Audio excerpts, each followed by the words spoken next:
This episode is brought to you by our fearless sponsor, Choircast, the podcast network that's basically the hidden immunity idol of audio storytelling. They back the bold, the curious, and the people who probably wouldn't make it past day 3 without coffee. Thanks, Choircast, for helping us keep the fire burning even after our torches got snuffed. Well, mine anyway. Todd won.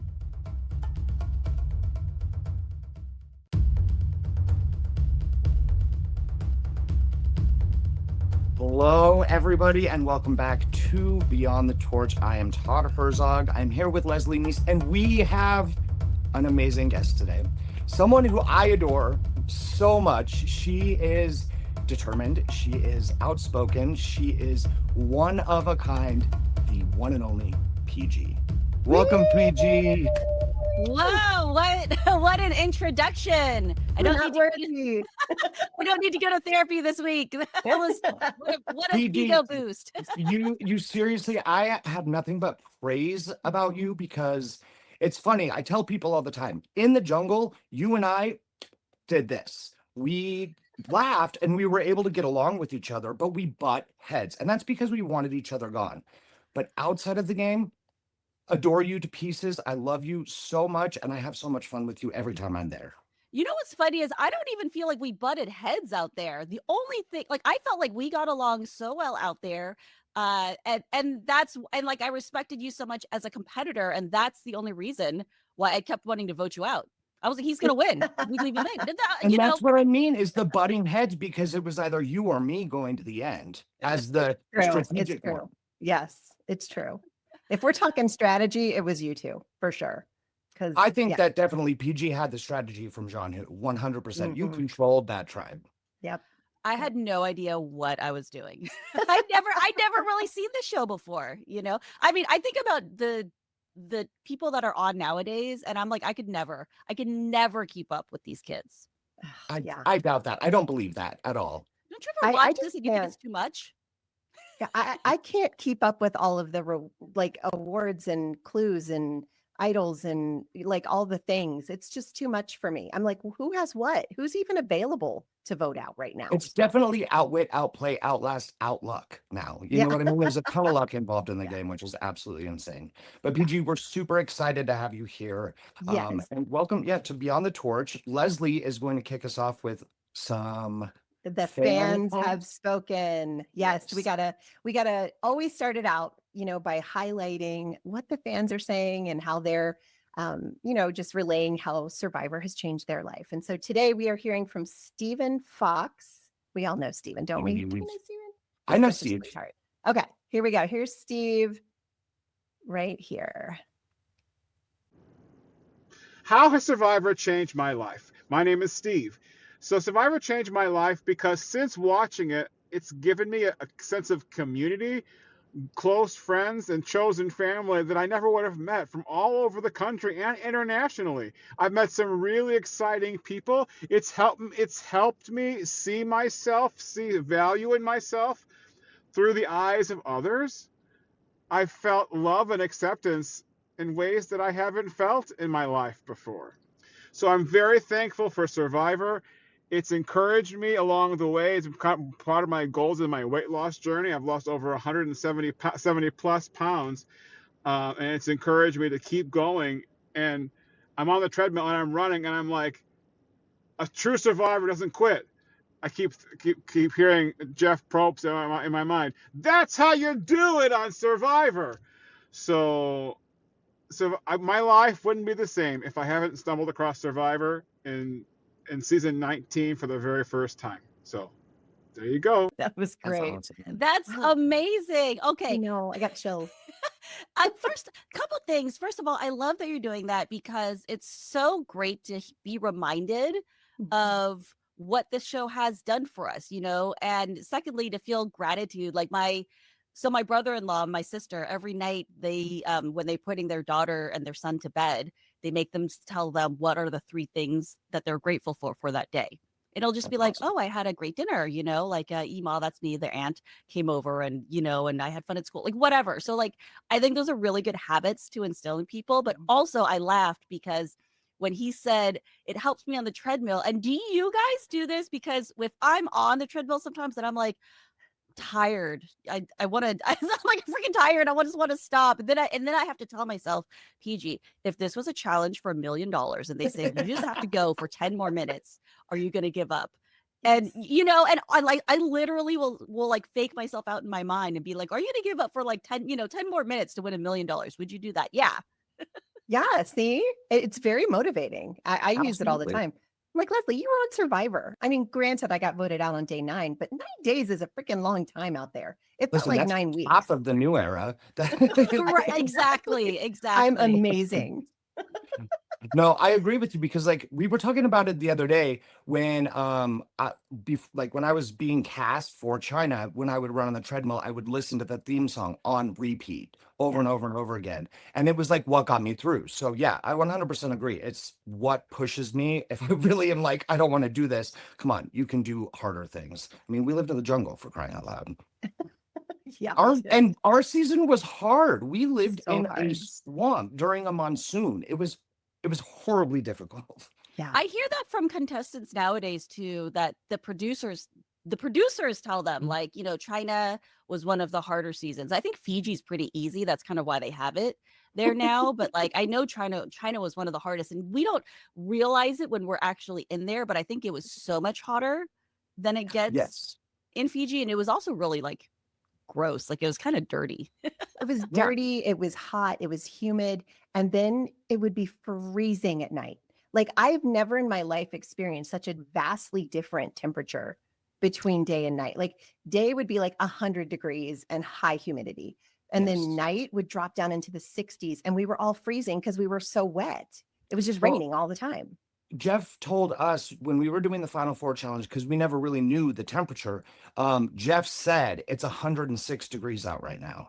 Oh God. That's I knew it. wild. Yeah. Like, Yeah. and it was the same heat the whole time, but it was finally reassuring to know like this is what we've been living in. It's like 106, 107-degree weather. It was horrible. You do get used to it. I feel like Yeah. at around the 12, like at around like the 9 to 12 day mark, you kind of Yes. like suddenly I was like, oh, I feel like this doesn't feel as hard as it used to be. Yeah. Courtney said the same thing. She said day 9. And that was, of course, the day I was voted out. So yeah, sorry, it gets so I better. got after none of that. It was hard Well, as hell for me the entire time. But I say day digress. 17. So Yeah. I'm like, day 17 is when I had about a little bit of a breakdown. I laid down in the mud and I was like, what am I doing here? Why is this happening? And I let myself complain for 10 minutes. And then I was like, okay, suck it up. Get up. This is what you've wanted your whole life. And you're here. So like take advantage of that and live it. And so day 17 was the day that I was like, okay, this sucks, but only 10 minutes worth. Yeah. I don't know what day it was, but I remember the day of my breakdown. It wasn't, I mean, it was some mental, but it was literally like my body breaking down. It was the day that we had that big obstacle course challenge. Todd, do you remember that? The one that you almost won. And then I ended up you won? Thanks, PG. And then I kicked your ass. well, no, so like that day though I think that was the lowest point for me. Like I still remember I was just laying on like the shelter, laying on a rock or something. And so so I'll tell the people at home, the producers never do this. They almost never, the cameramen almost never really come up and tell you like what to do. Like they're just there to observe. And that day, like one of the cameramen came up to me and he was like, will you please drink some water? He was like, I've been watching you all day. He's like, you're not moving. He was like, you're literally laying there. He's like, I haven't seen you drink anything. He's like, you're not even sweating. It's like 100 and Yeah. he was like begging me to drink water. And I was like, I don't even want to like sit up. Like I was just so tired. You're so tired. You don't want to do Yeah. anything.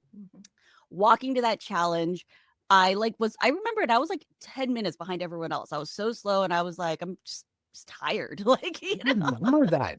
Wow, it was like super vivid. And we showed up to the challenge and we saw what it was. Like we saw the swamp ahead of us with the ropes, and it was like, how are we gonna do this? This is how out of it I was. I literally thought it was a joke. Like in my mind, I don't know why I would think like I don't know why I would Not even gonna think make us it was do that. real. Yes, no, that is literally what I said. I was like, okay, where's the real challenge, guys? Like this was funny, but you're not gonna really make us do that on this day.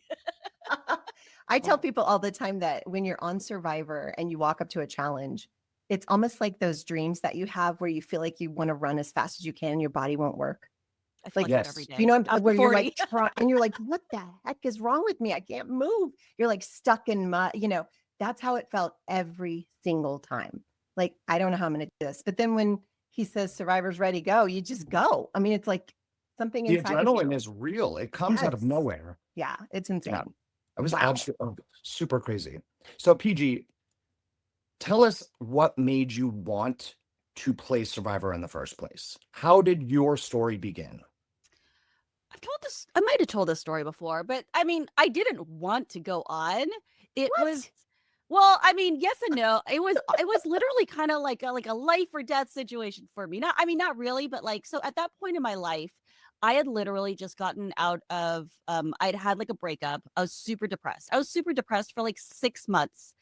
And, I wasn't like leaving the house. You don't want to do anything. You're just like, you just lose like your zest for life. And I remember one day I just kind of got up and I was like, you can't go on like this.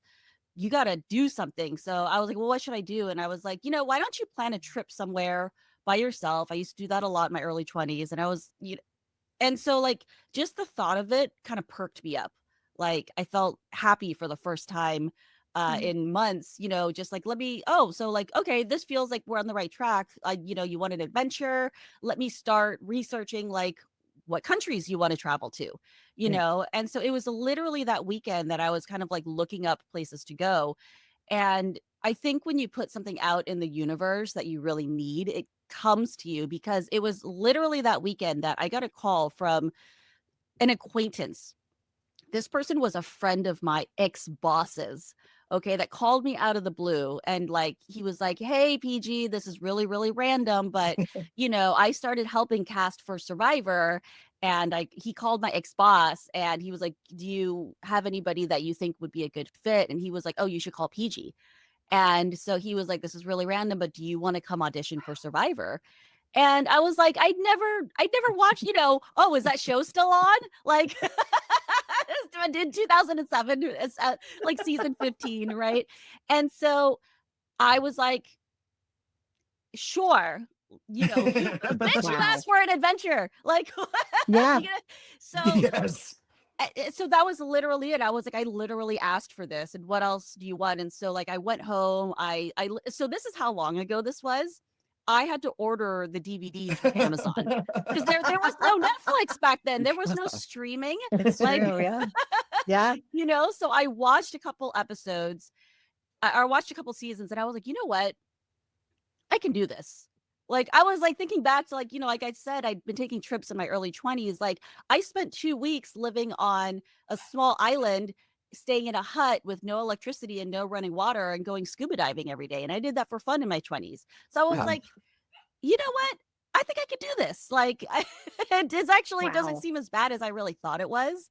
And so I was like, yes, I'll audition. And the other thing was that he's like, we're kind of close to actually the end of the casting cycle. So like I didn't even have to do a video. Wow. He was like, I'm gonna Okay. submit You're you, but pissing me off now, PG. yeah, but you have 11 audition videos that I made to try to get on this show, and you were approached and they said, hey, you want to be on Survivor? And you're like, let me think about it. but I you don't have to understand. realize at I all. didn't This have is any time to insane. but I didn't have any time to prepare, though. That's the other thing, right? I had True. basically he said from the day that he called me until the day we left, I had about 4 weeks. Oh, Wow. And I didn't even find out that I had made it onto the show until about 10 days before we were on a plane. Yeah. So I was 15 days before we were on a plane. Yeah. Yeah. So, yeah, so very you similar. 2 the weeks whole for me. time the whole time that I'm auditioning and going through the casting process, you just have to prepare like you're Yes. already going, because I was like, what's the worst that'll happen if I don't get on? You'll be in better shape. Yeah. And I'll have learned about time. You might lose some weight. You might feel good about yourself. Meet Yeah. But you know what's really interesting though is for somebody who was approached or recruited to be on the show, you would never know because you No. play that game like you were a diehard fan from day like one. you knew it. I watched a lot. I watched like about 5 or 6 seasons while I was preparing. That was like my Well, that's full-time good. job, was Yeah. just Watching Survivor. watching Yeah. Survivor, working So was out. there somebody who like stuck out to you? You were like, I want to play like this person. Oh, okay. I mean, I wanted to play like Stephanie LaGrossa. I thought I was going to play like Yeah. Stephanie LaGrossa. I mean, I ended up doing it, and guess what? Everyone at home who thinks it's great to be an underdog, it fucking sucks. Okay, can I cuss on this show? I'm sorry, I Tell don't. me about it. Tell Fucking me. sucks. Yeah, you don't want to be lone wolfing it. You don't want to be like struggling by yourself out there. It sucks. I Mhm. mean, it makes for a great show. Yeah. Yes. And you're like one of the most memorable people from early seasons of Survivor because of it. Yeah. Yes, but it's not a fun way to get there. Fair enough. Fair enough. That's start. Your incredible gameplay though in China is what had you called in the first place to go back for second chances. And the fans had to vote on that. So how was that all put together? What was the story there?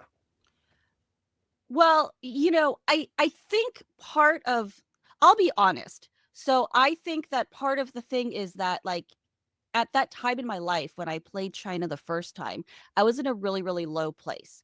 And so for me, going on Survivor was like a lifeline. Like I had nothing else going on in my life that I felt happy about at that time. So like getting on the show and doing well on the show, I was like so single-mindedly focused on that, right? Um and there is something to be said about that desperation, and if you're able to channel that towards a purpose, it's Yes. super powerful. Like it is so powerful what you can do when you have that single-minded purpose. And sometimes that comes when you're in like the most desperate kind of situation. So for me, I was feeling very desperate at the time, just because of like I was just not feeling good about myself, and this was something that I could think about and focus on. And even when I was out there, that was really kind of what kept me going through it. Yeah. And then I think actually a big part of the problem was going on to second chances. Not that I didn't care, but I was feeling like I was like fat and happy. You know what I mean? Like I You was, didn't have desperation. Yeah. I didn't have that desperation. And so you don't feel as much of the fire because you're like, oh, I'm kind of, you're just kind of satisfied in your life and you don't feel as hungry, like, or ambitious for it. And I think that that's part of the reason why, like, I didn't go as far. Not like, but maybe I didn't care enough the way I did the first, like, I hate to say it. Like, I think I definitely didn't prepare. I didn't prep as hard as I did the first time, like Yeah. for sure, and I didn't have that hunger and that drive to like go back on. Like a lot of people, like I really want to go on and again, and that's like all I want in life. And like I was like, I'll go, but it wasn't Again. like, You're yeah, it pissing wasn't. me off. No, just kidding. I would have loved to have gone on again. And they were like, Leslie, who? We had Leslie on the show. I don't remember her. You gotta be more desperate or get to a lower point in your life, Leslie. I'm like, I I gotta don't be desperate. know. But I mean, Okay, I think that's that's what fair. was.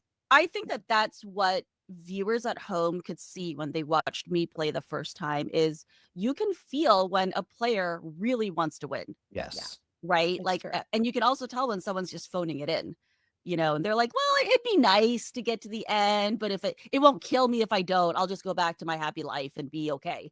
And that's what a lot of Yeah. people tell me. I have a great life outside. Like, why am I killing myself over this? And you hear Yeah. contestants say that. Yeah, you do. Hey, so like, do you remember seeing me and Todd in the like, because we were there for how long before we were finally in the freaking game? I was like, are we ever going to play Like Survivor? 10 We were there for days. so long. And I remember making my little judgments. And I'm going to tell you, I would look at you, PG. I wanted you on my tribe so bad because I suck at puzzles and you were doing freaking Sudokus like they were going out of style. And I was like, this girl knows what the hell's up. And I need to be on her tribe. I was so sad that you weren't on my tribe. So I'm going to tell you guys a secret is that before, while we were in the prep phase, Yul Kwan gave a talk at my sister's school or something like that, or at her work. And she went up to him and she was like, hey, she's like, my sister's, on the down low. Like, she's like, my sister's going to be leaving for Survivor in like a couple weeks. Gosh. Do you have any advice for her? And so he was like, yeah, tell her to call me. So like I called him and talked to him. That's And amazing. I love it. and so this is probably breaking all kinds of NDAs. So if you hear this, no, you didn't. We do it. We all do it all the time.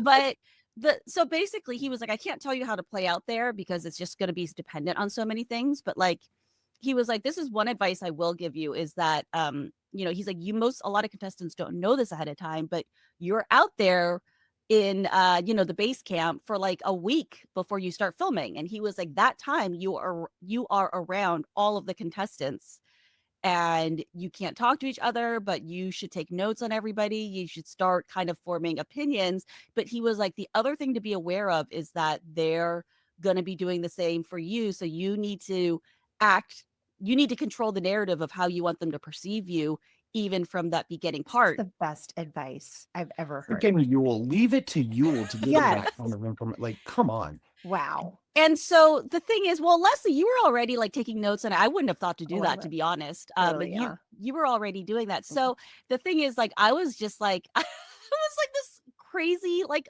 party girl back then, and I didn't want, and all I did was like read, trashy romance novels. And so I was like, oh, well, I can't have people thinking this of me. And then the other thing was, I was really worried because I was kind of small, was that I would be voted out because people would perceive me as weak. So I was like, oh, you know what? If I carry around this Sudoku book, people will think that I'm good at puzzles, and then they'll want to keep me around for that. So you don't do Sudoku? Oh, I do. I do Sudoku. I do Sudoku. Totally me. Like before they said Survivor's Ready, go, you did. I do play them, but like I was like, I made sure that that's what I carried around and made sure it was like visible, right? Amazing. I didn't even think about that. Because I carried my Bible around like, some kind of missionary. I was so afraid. I was like, I'm going to forget all of my scripture. I just know it. And I was like memorizing and And I had Harry Potter. No. But that's good for you because you need to lower your threat level. But it's for you, Todd, it's a fine line because you needed to lower your threat level, but also because you were like one of the small ones back then on a tribe of like Jean Robert and James. Yes. You probably could have stood to do a little bit more of the like, you need to keep me around for whatever reason, But I don't know if you ever saw, I also had a Sudoku book, but I only brought it out when I saw you going to town. Oh. And so I was like, I need to let her know that I also know how to do Sudoku. This is showdown, the Sudoku showdown. I'd be like, look at me. Meanwhile, I'm absolutely clueless that all this is happening. I'm just taking notes and everybody's smart and I'm And then there's Bible. Jamie with her CD Walkman playing Avril Lavigne. Yeah. Oh my God. I thought Jamie was so annoying and like, no, this was literally just a shallow judgment because she was everything that I had like was trained to grow up to like a perky blonde Southern sorority girl, right? And so this was like my arch enemy in school, was hanging out with like all the punk goths and smoking pot, in the back, and so like we were like diametrically opposed. And I love Jamie. We got along really, really well on the show, but this is just like the judgment. Pre-thoughts. That's how I felt about Courtney. I was like, who is this skinny bitch? Like, why is she here? You know what I mean? Sandwich. I was worried about her.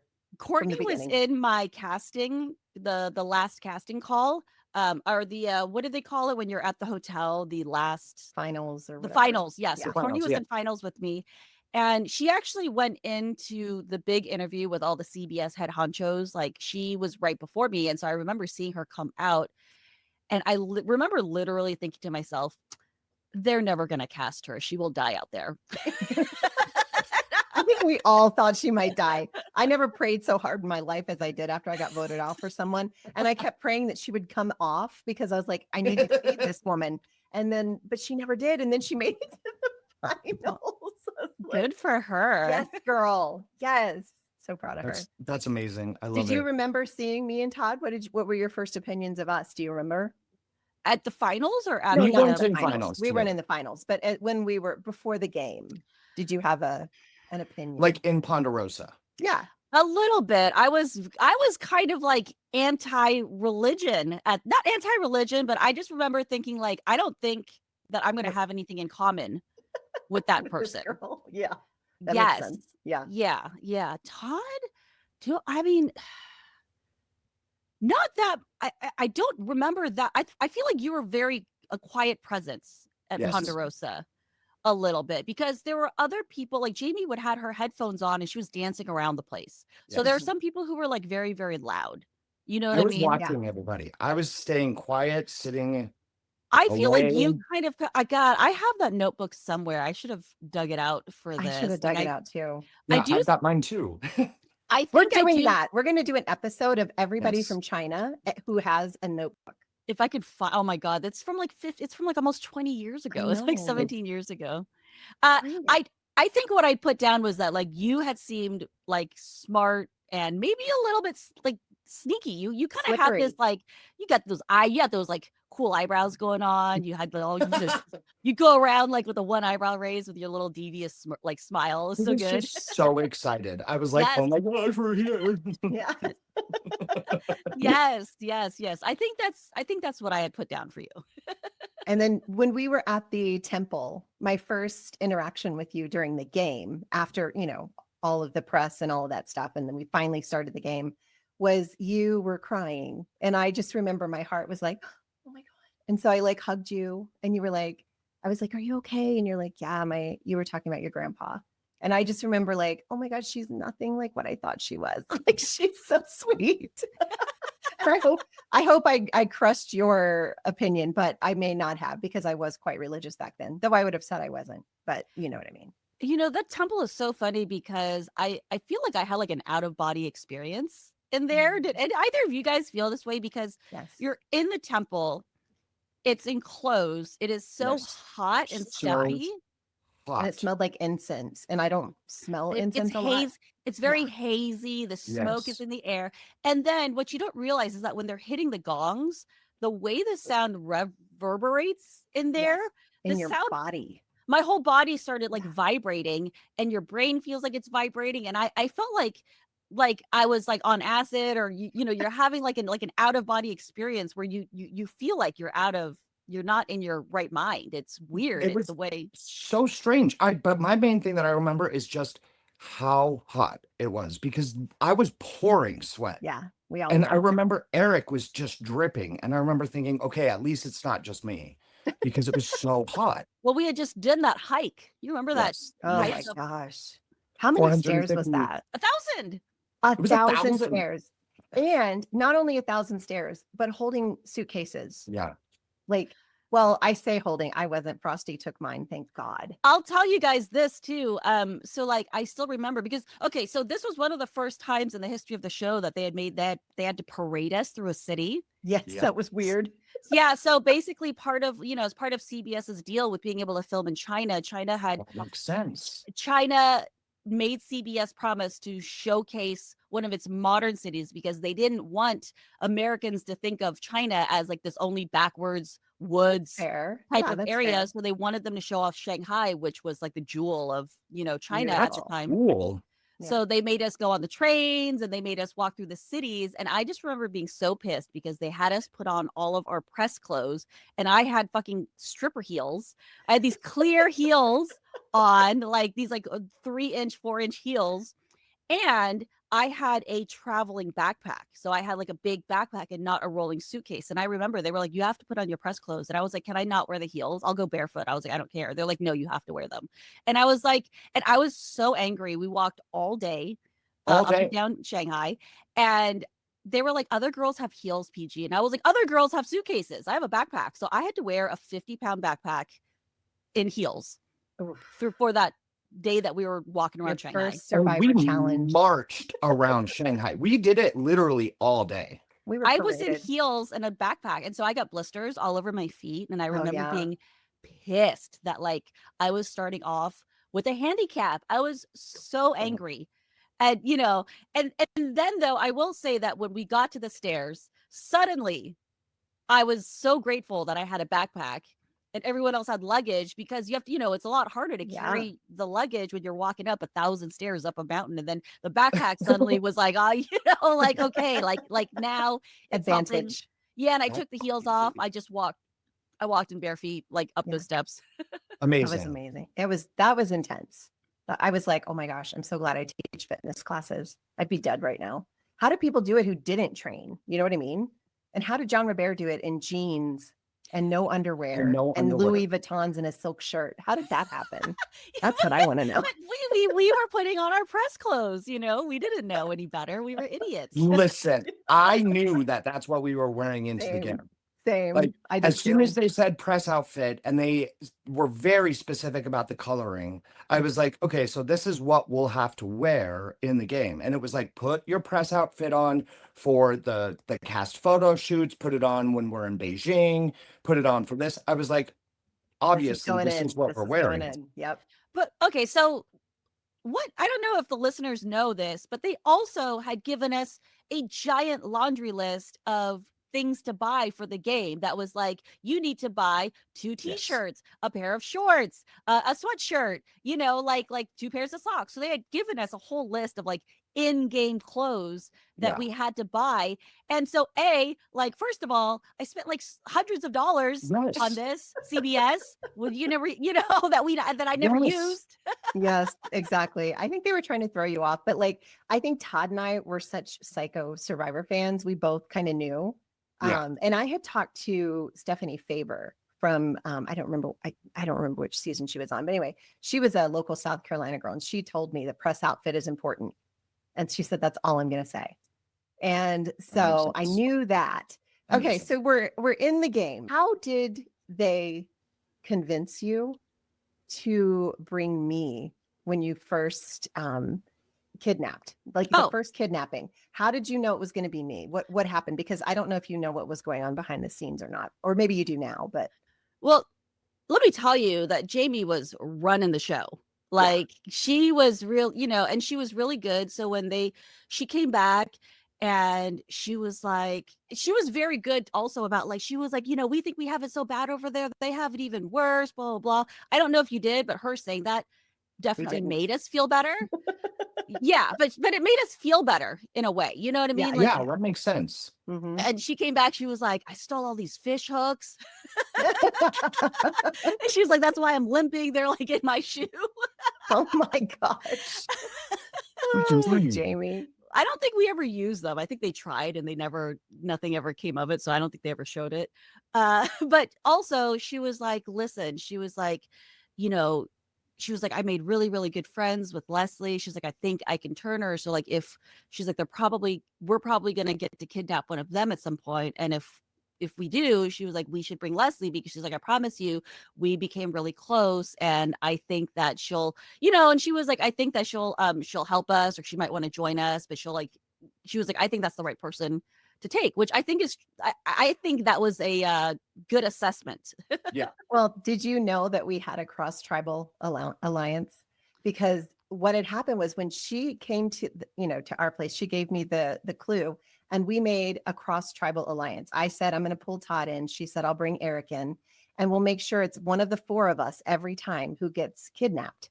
So that we are the only ones who know where the hidden immunity idol is. I mean, no, she didn't tell me that. Yeah. Well, I mean, no, I know she didn't then. But I mean, I'm just saying, since then, did you know that? Because it's funny, they didn't show any of my gameplay. They just showed me being super Christian, which is great, whatever. But like, I'm pissed because we had a really good thing going, and it didn't even, I was like, I promise I played the game with Todd. We were in an alliance, cross-tribal, the first cross-tribal alliance. The very first one. And yet they didn't even show it because it didn't fit with my one dimension as Sister Christian. So and I think just because it didn't pan out, because ultimately like James is the one who ended up getting the idol, and it went in a different direction. Yeah. But no, she didn't even tell me about that, which thanks, Jamie. I feel like I could have worked with that information. To save you. Like I know. Yeah, it was pretty interesting. We had a thing going, but then when I came back, I was trying to, like convince them, because I think Aaron was just really upset that he wasn't picked to be kidnapped. I think thought he deserved it because he was the leader, and Jamie knew it because she was at our tribe. And I think he was just like, why did they pick? Like, I don't get it. Like, why you? And I had to make something up. I said, maybe it's because there's a few other Christians over there, and they thought she's a Christian, we know from the welcoming ceremony, so we'll pull her over and try to, I said, maybe that's what it is. I don't know, because I wasn't going to weirdly suspicious. Like he was very like, there's something going on here. And I was like, I think you're making a bigger deal of it than is necessary, Erin. He was offended that he didn't Yes. get picked. Yes. Yeah, he was pissed. It was funny. Like, why would you want to get picked? Well, I wanted to get picked because I wanted that clue. I knew what was happening, but like if you didn't know that, you wouldn't But understand. he didn't know. He didn't know what No. happened when No. you got. No. Nobody had any idea. I think me and Leslie were the only ones who had any sort of an idea that that's what was going on Mhm. because of, we were the two super fans on the show. Right. Yeah. It was interesting. But yeah, that was fun. It was fun that I actually did get to play the game, even though the world didn't get to see it. I did play as much as I could in the 9 days that I was on. So And you're one of the only Fei Long members who got to experience both tribes, like Oh, both that's true. camps. I never saw John Hu. Oh, it sucked. really? Yeah, our Oh, it was camp sucked. awful.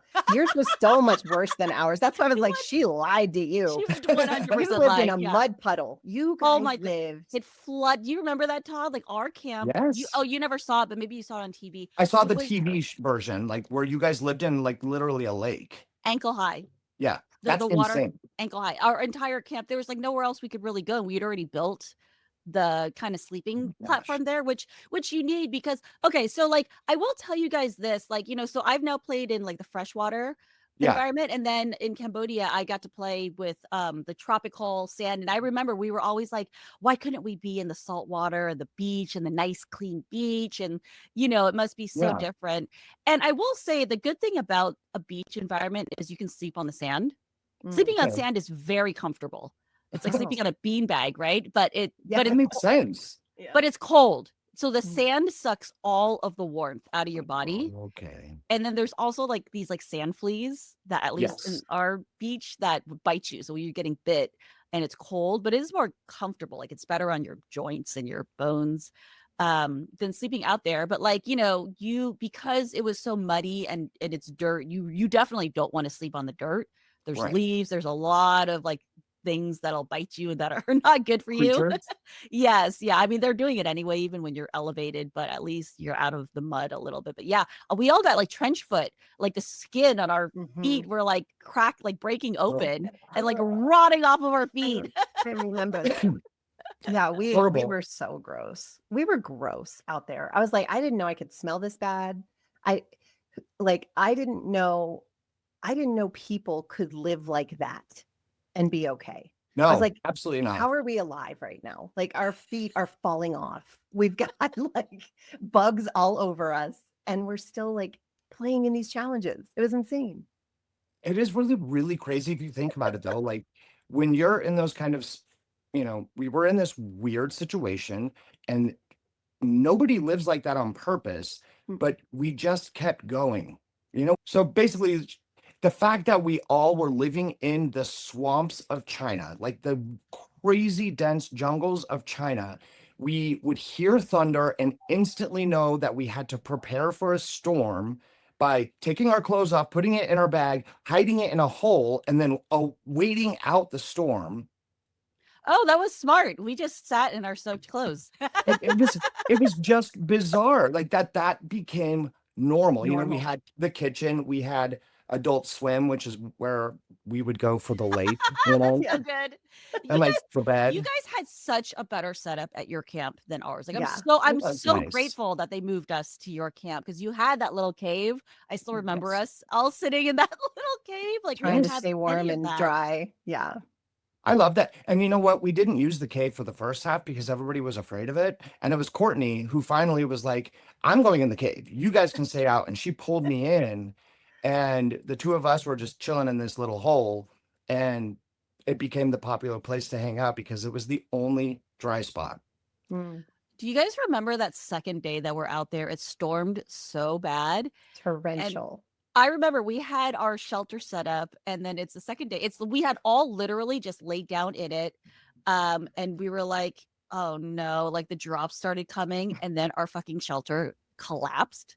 And I don't even know I don't think they showed this. No. The bottom literally fell onto the floor. Like all of us on it just went flump. Oh my God. It just fell down. And we had to fix this shelter and actually I don't think we even were able to fix it that night. That's why if you go back and you watch that first episode, it shows all of us standing in a huddle in the rain. Yes. The little Yep. Under your Under thing, nothing. yeah. I mean, yeah, but it didn't provide any shelter. But it was the illusion of it. But like we were all standing in a huddle because our bed area had collapsed and broken apart, and so like we didn't want to sleep in the mud, so we just literally stood the whole night.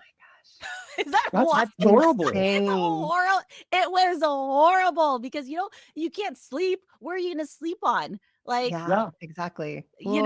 we just stood there, and at least all of the men, the guys put us like girls in the middle, and they stood around the outside. So I actually felt like somewhat sheltered a little bit. The fact that you're so tiny compared to a lot of the people that we played with too, you probably fit right in perfectly.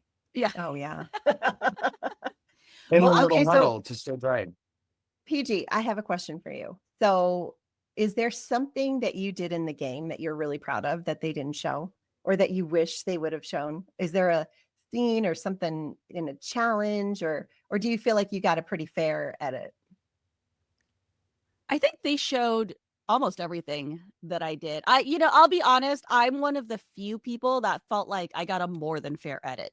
And I was actually very, very happy with my edit. Yeah, they showed a lot of like Peih Gee being bossy or Peih Gee being annoying or people saying that, and that's fine because for me, I think it made me more of an interesting character to be like have a more complex personality, because that's who I am.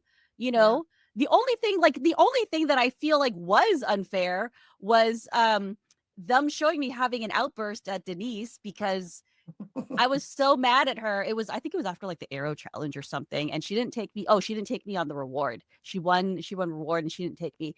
And what viewers didn't see was that like, Jeff was like, Peih Gee, you look angry. No, Jeff, I'm fine. Everything's fine here, Jeff. It's all good.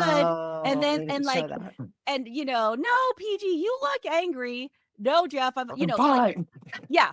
Like 10 minutes of this. And he was like, we're not going anywhere until you tell me what, because he was like, I could, and look, this is his job, right? Yeah, he can tell that I'm not okay, but like, and I'm trying not to be like the lunatic who has an outburst on TV until, they poke you enough. And like it all comes out, and and I went on like a tirade about it.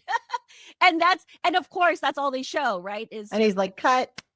Yeah, then Dane, that's I mean, but look, like, did I say it and did I feel those things? Yeah, and that's I don't even begrudge them that, because that's part of the story. That's part of how it really felt, and I was trying to hide it.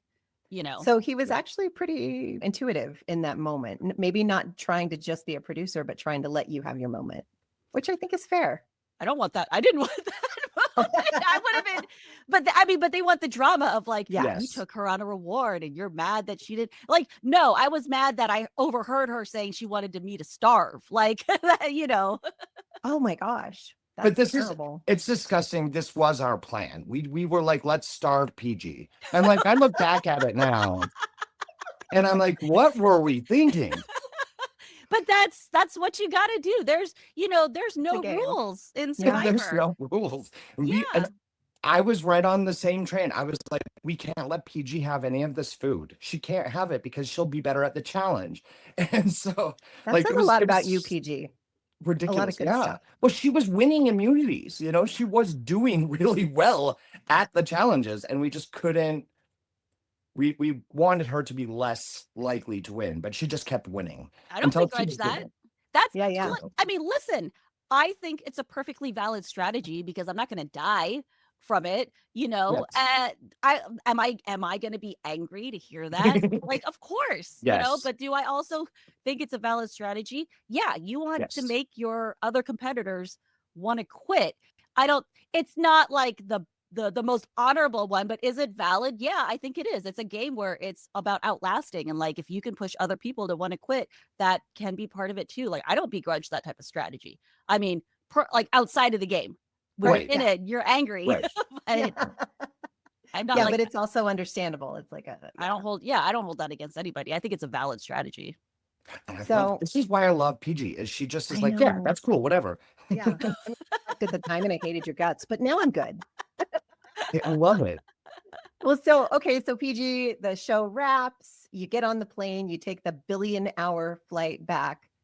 what's the first thing you did? What were you so excited to experience that you'd been kind of kept away from for so long?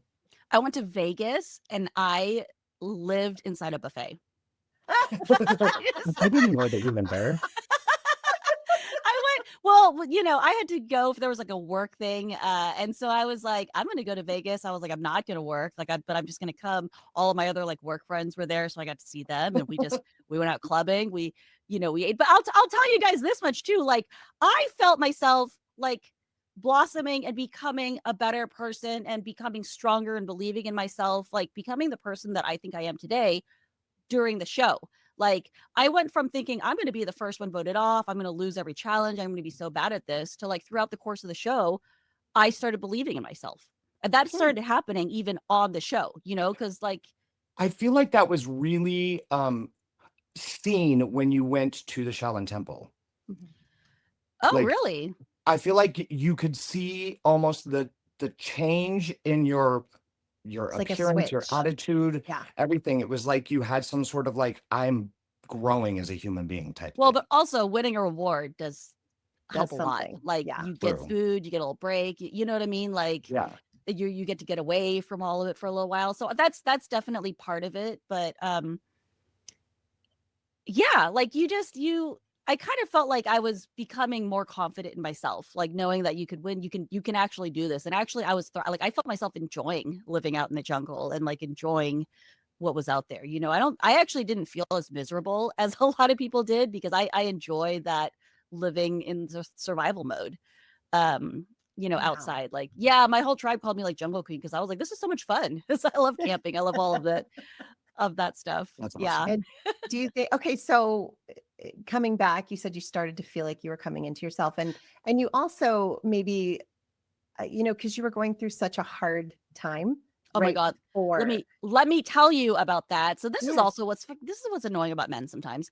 I Ooh, come let's talk back. about that. I come back from the trip, Yeah. and the person that I had been, you know, head over heels with before, and I was so devastated that they broke up with me. I came back to all these emails of like, oh, I realize now, like, Oh you know, now that I had gotten over it, like I had totally gotten over him in the course of being on the show, like all of these hot, like James was flirting with me, like, you know what I mean? Like it was, so like I'm really feeling myself. Okay. I come back and I'm really feeling myself. And there's all of these emails from like while I was gone, I could see them dated while, you know, you're, oh, like I realized like, actually it's, you know, I'm still in love with you, all these things. Right. And so I actually felt compelled to give him another chance, because I was like, well, this is what you wanted. So it's funny, you come back and then all these things that you thought you wanted before you left, you know, and I tried it. I tried for like a couple months and I just wasn't into it anymore. Like I outgrew him That's 100%. incredible. Yeah. So, and it was great because in the end I was like, oh, I won. Like, No, he's crying about me. yeah, he was. And, you know, that's that's a whole nother story. But like, so it's funny that like, you know, you had to go through all of that and then you get what you thought you wanted and then you realize that you outgrow it and you didn't need it anymore. But like I was having a great time. I loved being on Survivor. I loved all of the people, all of you guys, all of you crazy, you know, interesting personalities. Like I loved meeting all of you. I loved hanging out with everyone. I remember when I got voted off of the show, I stayed up till 2 a.m. I was drinking and partying and hanging out. We were having a ball. We were all up until like 2 a.m. that night, you know. And it was funny because everyone else told me, they were like, you're crazy. They're like, because literally every other person that has gotten voted off took a shower, ate, and then went straight to bed. Yeah. That was Yes, me. that's what they 1,000%. said. That's what Yep. Jamie told me. She was like, Mhm. nobody's stayed up and hung out. Like you're just, you shower, you eat, and then you go to sleep. Yeah. On a bed that was really hard, but it was still a bed. Yeah. And it had a pillow. I mean, I'm trying to think like when I was done, because we all stayed up and ate a whole bunch. I remember I ate like 3 bowls of ice cream and a pizza and Pringles and Snickers, like all sorts of stuff. But I don't remember if I went to bed right after or not. Like, I was just so wired, you know, you want Yeah. to talk to everybody out of the game. For me, I wanted to talk and be like, well, what were you really thinking? And like, what, yeah, you know, what was really happening behind the scenes? Like, you want to know all of that. Yeah, That all makes I had that was makes Chicken and sense. Ashley. That was the only people who Oh. were there when I was put out. And Ashley wasn't feeling well. And then Chicken was just pissed off because he ran out of dip and he didn't have dip. And we looked for it everywhere in China. By the way, if you do dip, take it with you if you're going to China because they don't sell it there, or at least they didn't in 2007. Wait, what happened to Dave? He was voted off after me. Like he was the next one. Oh, I was okay. third. Right. Yeah, it was Dave was fourth, Chicken, right? Ashley. Yeah, he was after me. And then And when he Aaron, came, I was like, oh, of course. Yeah. This makes sense. What didn't make sense is when Aaron walked off the boat. I was like, what in the actual what? I couldn't I can believe only it. imagine that. Oh, it was such a good feeling because and the first thing he said to me was, I shouldn't have done that. I'm so sorry. And I was like, no, you actually should have. I was in a cross tribal alliance. And he was like, oh, stop it. You were playing the game. And I'm like, really? Is that what you're going to say to me? It was funny. We got close afterwards, though. It was really fun. We had a good time. Oh, Aaron. Oh, Isn't he Aaron. living in Norway now, I think? Yeah. With a baby and a beautiful wife, and he's so happy. I hope we can get him on the show sometime. I love him. He was such a good guy. Well, okay, so after the torch, like beyond the torch, PG, my favorite moment with you since the show. We've had a lot of fun, seeing each other and catching up and stuff. But my favorite moment was it was just a couple years ago. I saw you at an event and you brought me this. It's a necklace of Buddha. This is an exact replica of the ones that they gave us in the temple in China. Yeah. If you go back and you watch, you'll see all of us Yes, wearing right these here. jade Buddha necklaces. Well, everyone but me, because I was a Christian and I felt like it was wrong. I felt like I was, betraying God to do it. And I was very afraid. Everything I did back then was out of fear. Like, oh, I got to make God look good. I don't want him to get his feelings hurt, because God is so fragile. And I was just really kind of messed up. That whole thing really messed with me. You talked about, PG, how when you came back, what you thought you wanted, it wasn't for you anymore. It's like it didn't fit. That's kind of how my religion felt when I came back. I was like, wait, I know that the world is way bigger than this now. And what do I do with this? And it has been a very, very slow, gradual process, but I'm finally in a much healthier headspace and heart space than I was before. But when you gave me this, I cried. I don't remember you. I squeezed you. I almost popped your head off. I was hugging you so hard. And I started sobbing because I gave this away. Like it was. I remember dirty. the moment. We had a long talk. Yeah. And I gave it away. And I felt so self-righteous doing that in that moment. And it felt so right. And I was like, I even talked about it when I would go talk at churches. But since my deconstruction, I just remember feeling like I wish I had that necklace, because I hate that I gave away something that these lovely monks, they gave it to me in spite of the fact that I walked out of their temple during that ceremony. They were so kind to me in spite of, where I was. They respected where I was. They didn't try to change my mind. They just let me be in my moment, and I wanted it so bad. And you didn't even know that, PG. And so when you gave this to me, it was like, I don't know if there's a God in the way that I've ever thought. I don't think God is what I used to think, but I think there is something that connects us all. In that particular moment, I felt so connected to you because I felt like that must have happened. You must have been prompted, why would you do this? It's so beautiful. So I love this. It's one of my biggest treasures. So I just want you to know that. I love hearing that. That's incredible. I'm so glad I was able to give you, it's funny. It's one of those things. I think when you put, this sounds like all this weird attraction mumbo jumbo, but I do think when you put something out there, yeah, and you want it with all of your heart, it'll come to you in some completely agree. I mean, I always say, put it into the universe, because it's listening. It's like, giving that mojo back. It's pretty amazing. And similar to Leslie with the necklace, I mean, a lot of people don't know, but PG actually made, where is my camera? Over. Yeah, there you go. She designed my wedding ring, me and my husband's wedding ring. I love it. I love how they turned out. It's like solar eclipse type look. Yeah, So I would. It's beautiful. Yeah, so it's the moon and the sun. So I remember when Todd came up to me and he had said like, PJ, I want you to design my ring, and I was so honored, and I was like, oh my god, we have to do something really really special. And so I worked with Todd to see what what he felt like represented them and what they wanted. And he was like, the sun and the moon has always kind of been our thing. And then is it gold and black? Yes. It was gold and black, yes, and those were kind of our colors, and we felt like we were opposites that complemented each other. And so I was like, how do I represent this in a ring in a way that honors that for them? And rather than giving them one with their symbols each, I was like, well, you have to have the symbols intertwined. And so we ended up doing a round circle representing the sun, and then the moon is like nestled around it. So beautiful. Yeah, And yeah. it's cut out as well. So There's a you little can see- cutout, and then it's two-tone, the colors. I did like Yes. black gold and yellow which you gold. can't see So on the pretty. camera very well, but it's black and then gold. It's perfect. So are you still doing jewelry design then, PT?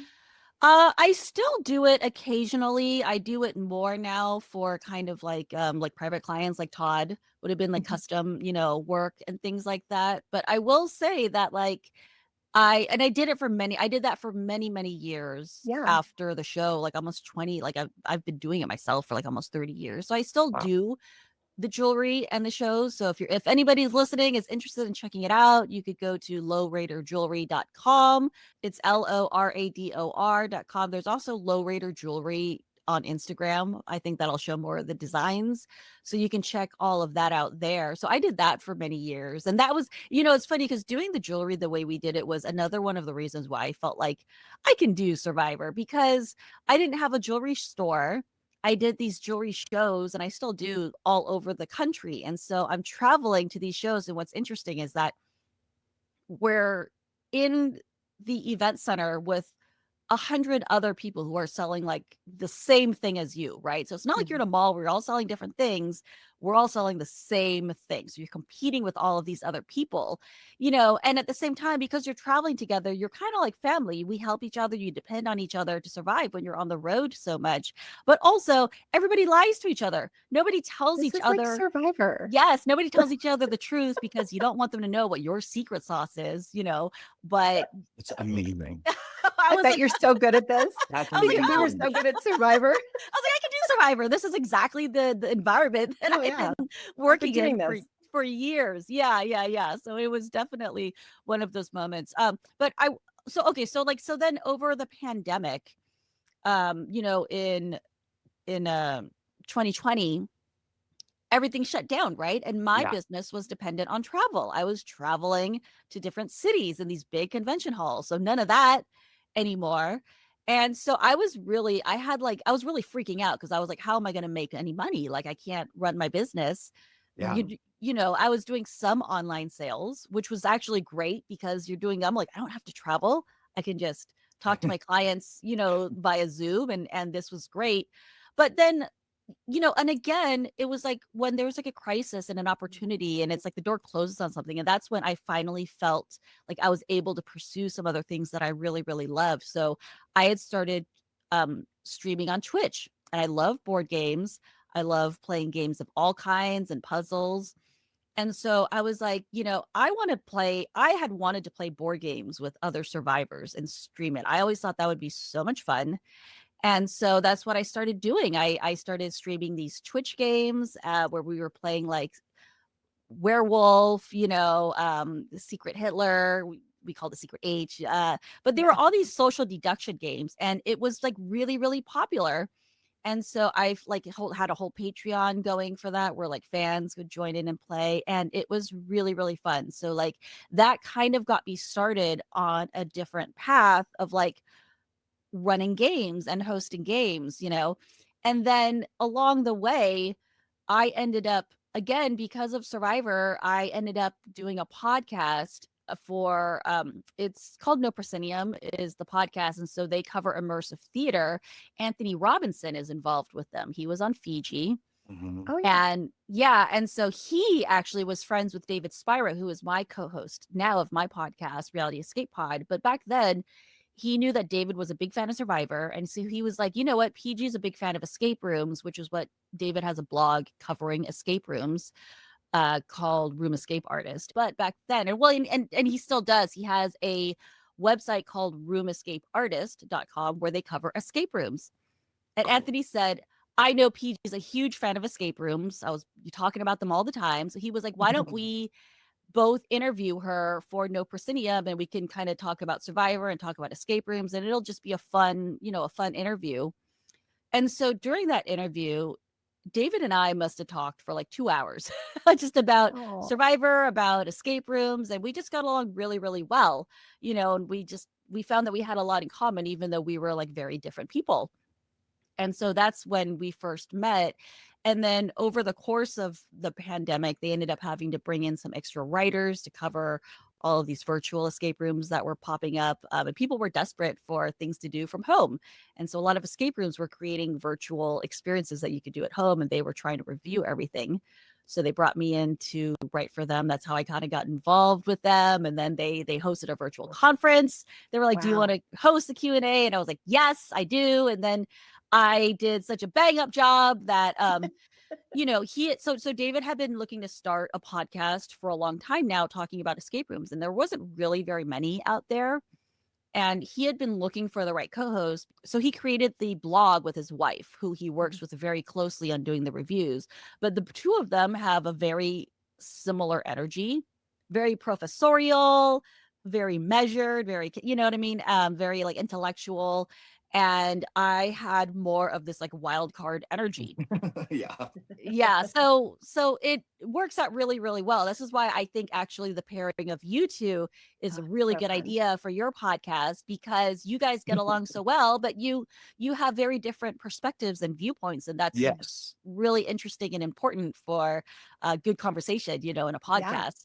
So David and I started a podcast called Reality Escape Pod. We cover escape rooms, but all kinds of immersive events, immersive games, video games, basically anything that has a puzzle element and also an interactive element. So that's so fun. That is so cool. Yeah. And I'll put all the links to your podcasts on thank you. The show notes as well, so people don't have to look for it. It's like right there. We've had a bunch of Survivor people come on. We've interviewed people who helped create some of the challenges for Survivor come on. Cool. Yeah, it's fun. Very fun. And we just celebrated our 100th episode. Oh, congratulations. Wow. That's a big that's huge, because I'm only with my other podcast, I think 70 something. And it's been so much work. I have a question then. So about like, do you talk about not the podcast, you talk about the escape rooms. How? I don't understand. Like, do you talk about like the theming or like how they work? Do you play them? I'm just wanting to understand. So covering escape rooms is very difficult, because it's almost like, imagine if you had a podcast where you only covered movies with twists. The thing is, with escape rooms, a lot of times there's a twist or there's a puzzle, and you don't want to spoil it. You don't want to ruin it for people who are going to play them in the future. So we didn't, we don't like review them or talk about specific escape rooms. What we do is we interview creators of these experiences. So, we interview them and they talk about the design style or how they got there, or some of the tips of how they create these magical environments. Without really spoiling it. And then, because I was so frustrated with not being able to talk about specifics, we actually started another show called Spoilers Club, which is paywalled, but for our for patrons. So and that's where you go into it without. That makes sense. Because I love escape rooms and I love talking about them. And so we have the designers come on and they kind of do a walkthrough, like it's a recap, but then they also can tell us stories about like, oh my gosh, like this puzzle, we originally designed it this way, but we had to change it because nobody understood, you know what I mean? And so those types of stories are really, really interesting, but they can't talk about it because even talking about it spoils how the puzzle works. And so we came up with that show. We also do like a bonus show, which is another like 40 minutes to an hour long, where it's more casual. The main show is like David's baby. He's very measured. He has all these brilliant questions that he asks. And then the second one is more like this show, where we're just sitting around shooting the shit, chatting. Chatting. Yeah. So cool. That we is do that. awesome. And then and I'll tell you, Leslie, doing a podcast is a lot of work. So we Yeah. were we were underwater for like years.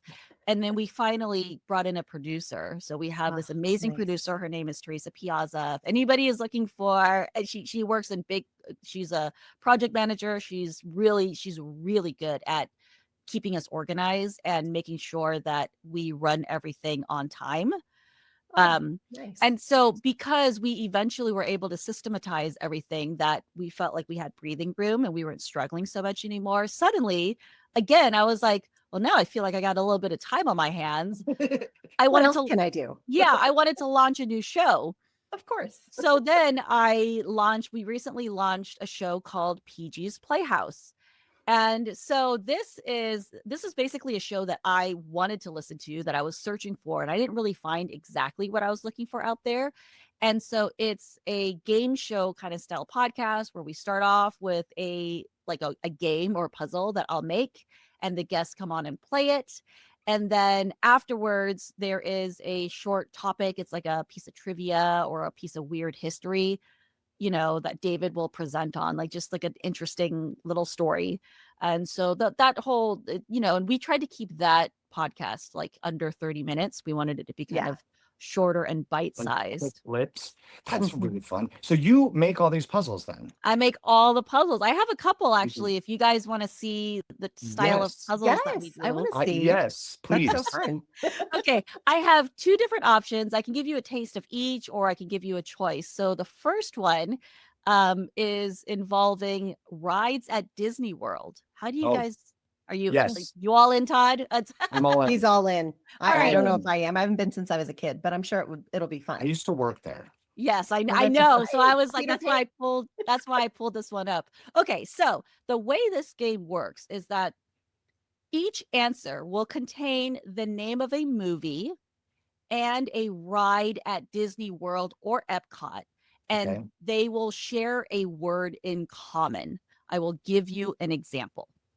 This ride, located in New Fantasyland at Disney World, is a roller coaster featuring Doc, Dopey, Happy, Sleepy, Sneezy, Grumpy, and Bashful as a group of friends immersed in the Edinburgh drug scene, starring Ewan McGregor and Johnny Lee Miller.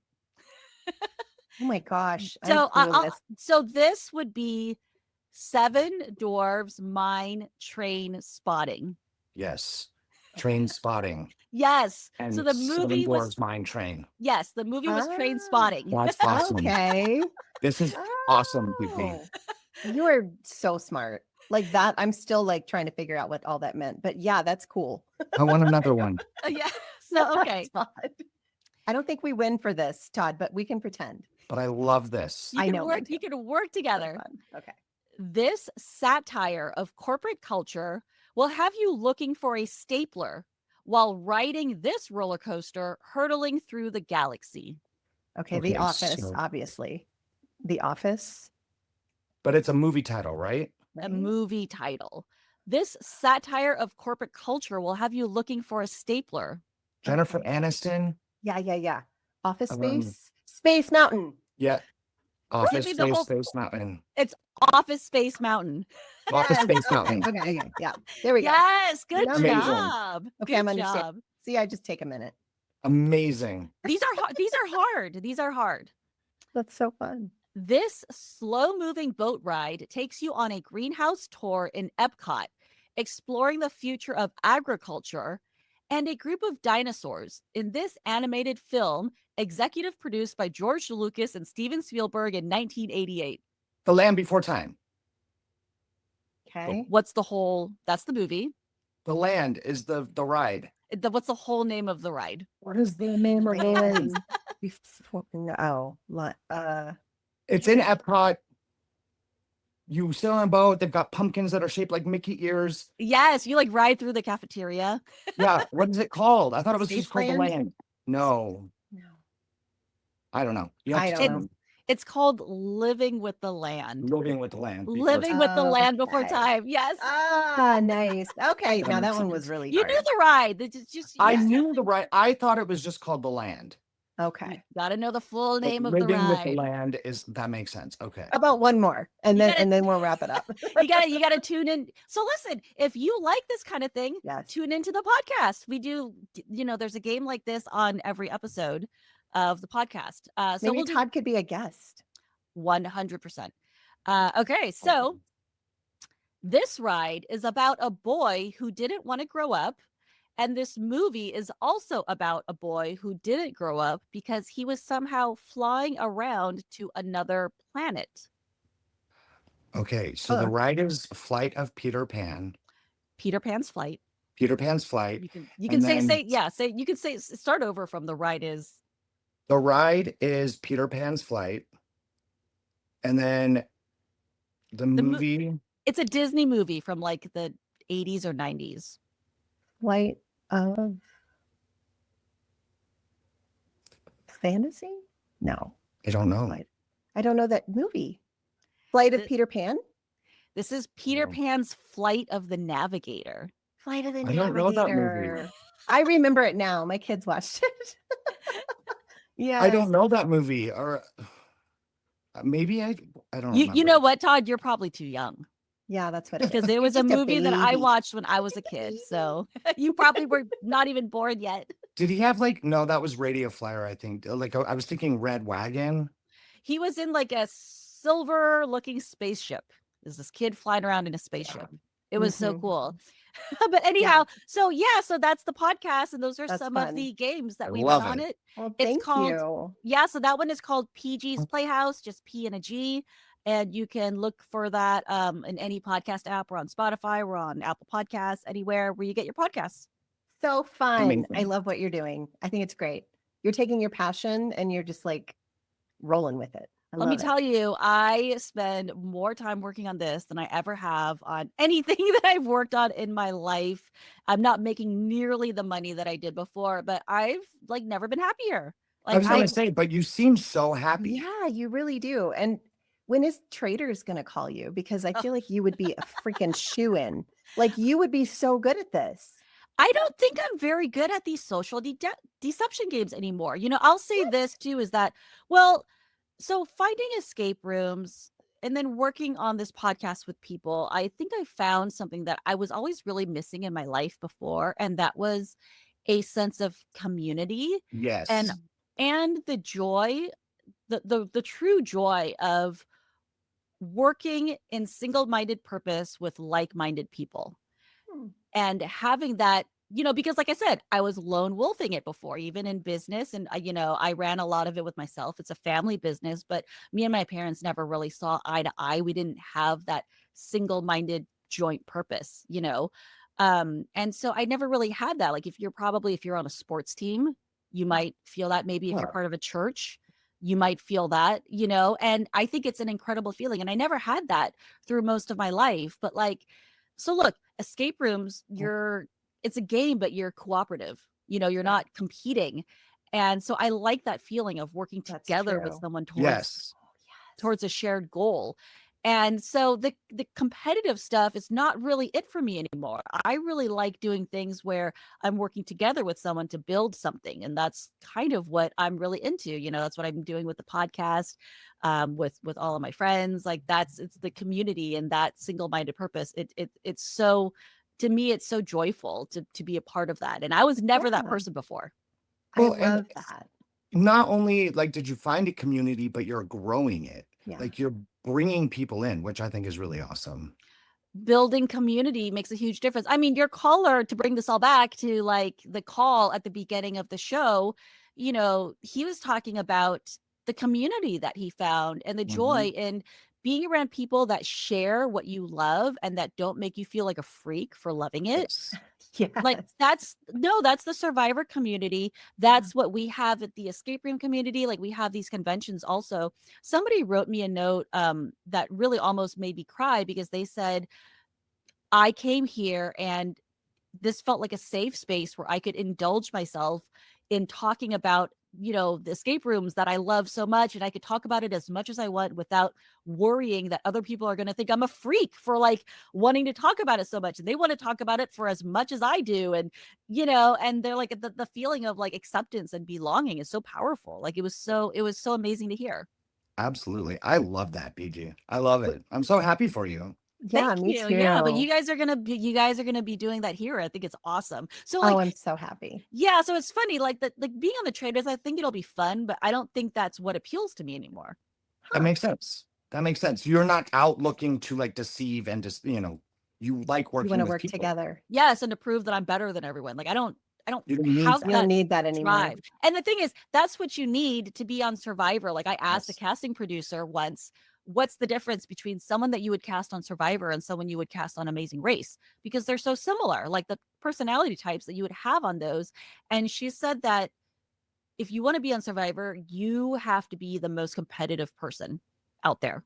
Like you have to want to win more than anything else in the world, more than regard for yourself, regard for how you look on TV, regard for how other people think of you, and above making friends. Like you have to just want to win more Yeah. than anything. And I had that like in my 20s and 30s. Like that's what I, you're so ambitious, right? And so I don't know if it's mellowing out as I get older.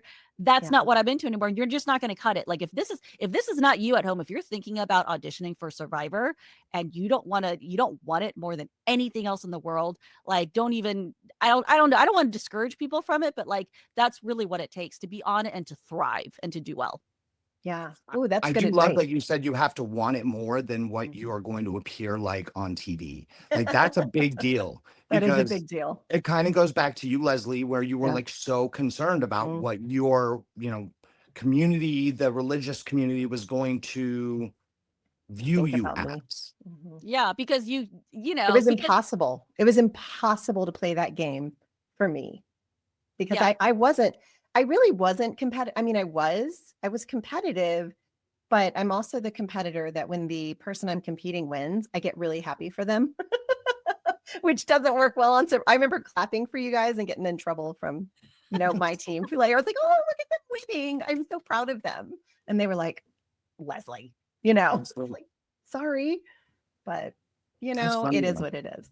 So would you say that's the biggest thing you've taken away beyond the torch is your ability to like really understand community better and to understand who you are in that, and as far as being competitive together instead of against?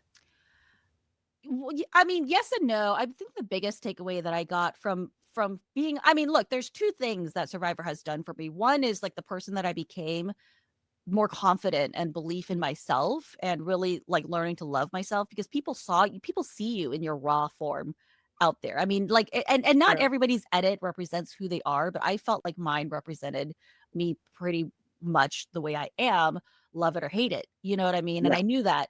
And so seeing the public reception to your edit, to who you are as a person, to understanding you and being accepted and celebrated for that, that does a lot for like belief in yourself and your self-confidence and your love in yourself. As much as I want to say, like, I don't care what people think of me, like of course it matters, like public perception does matter.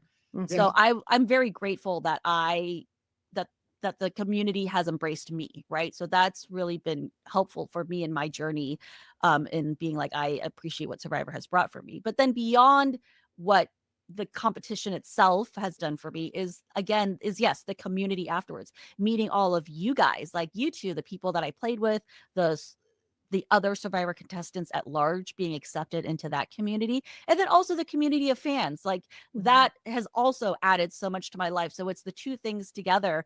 Like, again, I'm very grateful for both, and they have definitely changed me in a lot of ways. I wouldn't have had the opportunities that I've had if I wasn't on the show. I met my podcast co-host because he was a Survivor fan and they were interviewing me about Survivor, right? Like, having the Patreon with all the survivors playing, like I wouldn't have any of these opportunities if it wasn't for that. So I'll always be grateful. That's I love it. amazing.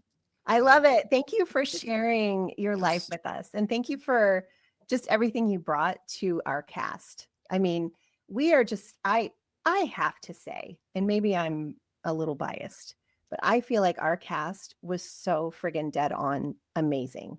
We were Yeah. so diverse. Yes. We were so like everyday people out there, and I think that they did a really good job of bringing the right people together. Even though I wanted to be on John Who, I'm actually really glad that I was on Fei Long. I wouldn't have met Courtney the way I did, So I feel like they know us better than we know ourselves by the time we get on the show. And the way that they put us together was so methodical and it worked so beautifully. And I'm so thankful that that was the season that I was on. We had the best cast. That's what they say about China. If nothing It's else, true. the cast. Even Jeff says the China cast was phenomenal, and that's out of 50 seasons of Survivor.